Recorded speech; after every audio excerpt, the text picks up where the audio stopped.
Assalamualaikum warahmatullahi wabarakatuh. Welcome back to my channel. Apa kabar kalian semua seluruh subscriber setia yang hari ini masih nyesek sama teror aplikasi pinjaman uang online. Dan hari ini juga kita mendapatkan pemberitaan dari Kompas yang mungkin cukup miris dan kali ini sudah terjadi berulang kali, sehingga kita memohon kepada pemerintah khususnya melalui OJK dan AFPI untuk menindak tegas dan menutup secara permanen aplikasi pinjaman uang online yang tidak taat, patuh dan tunduk semua kepada peraturan OJK. Hari ini, Bang Rijal, kita membaca dan mengetahui tentang seorang mahasiswi yang gantung diri gara-gara terindikasi terjerat pinjaman uang online. Wow. Adik kita inisial SEB berumur 20 tahun, seorang mahasiswa yang ada di Denpasar, Bali, hari ini memilih mengakhiri hidupnya karena diduga terjerat pinjaman uang online. Jadi Bang Rijal, kejadian ini sudah terjadi berulang kali, Bang. Mulai dari tahun 2017 kemarin ya? 2019 sudah terjadi melalui dari Supertaksi, SPG dan lain sebagainya, dan ini berarti kalau nggak salah berarti di 2019 terjadi beberapa kasus ya? Ya, tentang aplikasi pinjaman uang online. Kalau menurut Abang tentang kejadian ini apa sih sebenarnya yang dilakukan aplikasi pinjaman uang online itu sehingga adik kita ini memilih mengakhiri jalan hidupnya dengan cara gantung diri? Kalau menurut saya sih sebenarnya ini masalah gagal bayar. Poin utamanya adalah gagal bayar.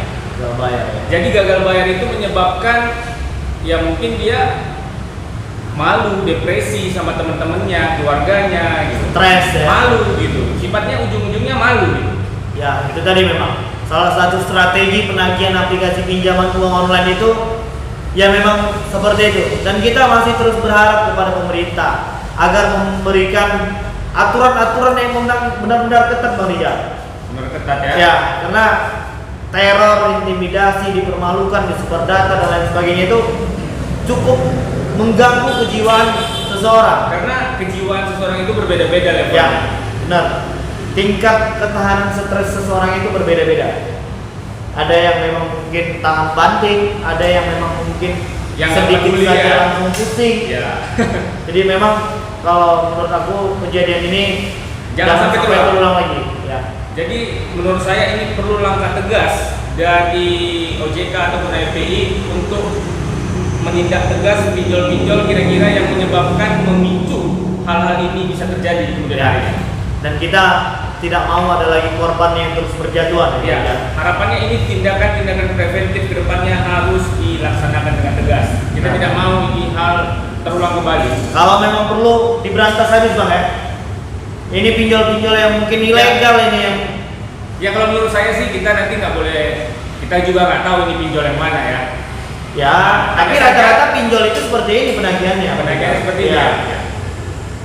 Hanya saja yang pasti tindakan preventif daripada AFPI ataupun OJK ini harus makin ke depannya harus makin tegas. Itu tadi. Jadi kalau hari ini kawan-kawan yang mungkin masih telat bayar, belum mampu membayar hutang, atau mungkin yang masih gagal bayar hari ini dan memang tidak mampu untuk melakukan pembayaran, stop. Jangan memaksakan diri untuk menggali lubang lagi. Ujung-ujungnya kita malah nambah masalah baru, makin dalam. Terakhir kita pusing sendiri. Jadi kalau hari ini kalian itu stres, depresi karena masih diuber-uber sama aplikasi pinjaman online, mungkin kalian bisa memilih beberapa cara-cara positif. Ya, yang pertama itu adalah stop bayar dulu. Ya, kalau memang benar-benar nggak mampu, kalau sudah mampu ya dibayar lah. Namanya hutang kita sepakat untuk tetap dibayar. Ya. Namanya hutang itu jalan terbaiknya adalah dengan cara membayar hutang. Akan tetapi dia menjadi tidak logis apabila membayar hutang tersebut dilakukan dengan cara-cara yang tidak benar. Contohnya membuat pengajuan aplikasi pinjaman online di lubang yang baru untuk menutupi hutang yang lama. Nah, itu sangat cara yang tidak sehat dan tidak benar. Dan itu akan semakin menambah beban kehidupan si debitur tersebut. Ya, jadi gitu ya. mungkin kalian bisa memilih langkah-langkah positif, mungkin bisa dalam bentuk sharing kepada teman-teman dekat. Karena orang yang hari ini menutup diri atau mengurung diri karena dalam masalah pribadi akan terasa lebih berat.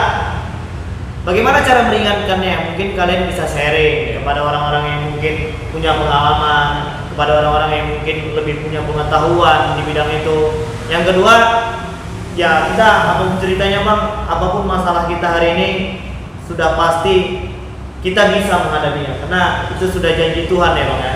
Kita tidak akan diberikan cobaan itu di luar batas kemampuan kita.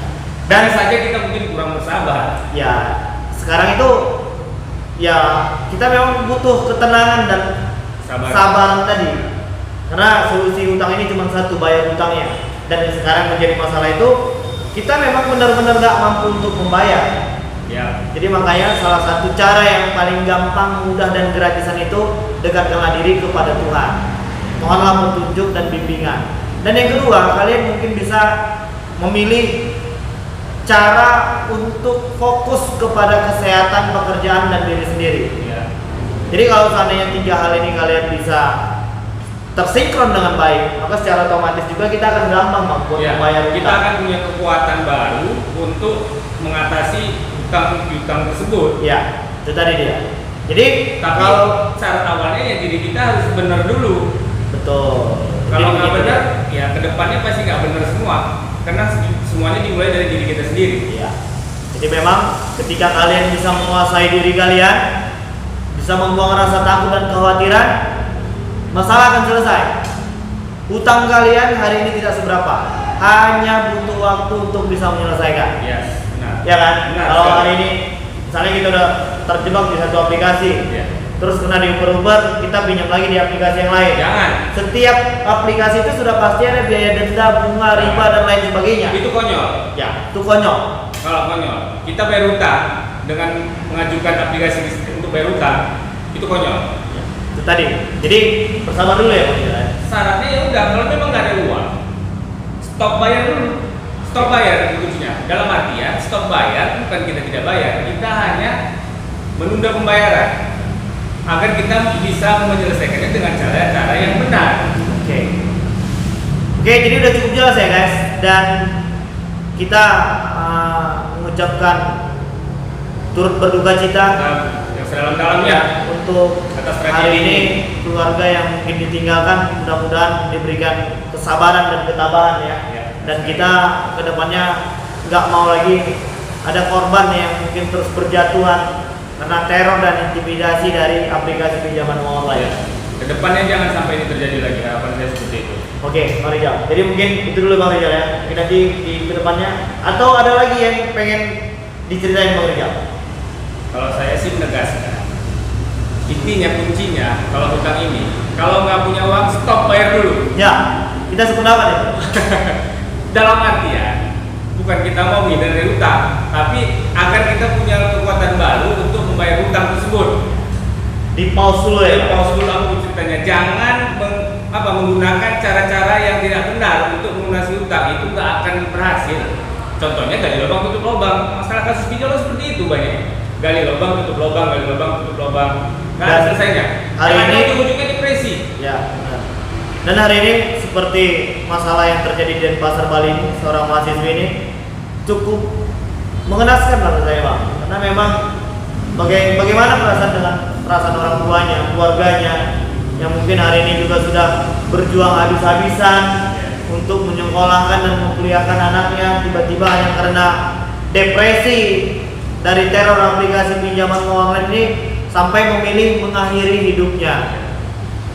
Dan kalau seandainya pemerintah tuh memang benar-benar memang mau, saya yakin bisa kok ya.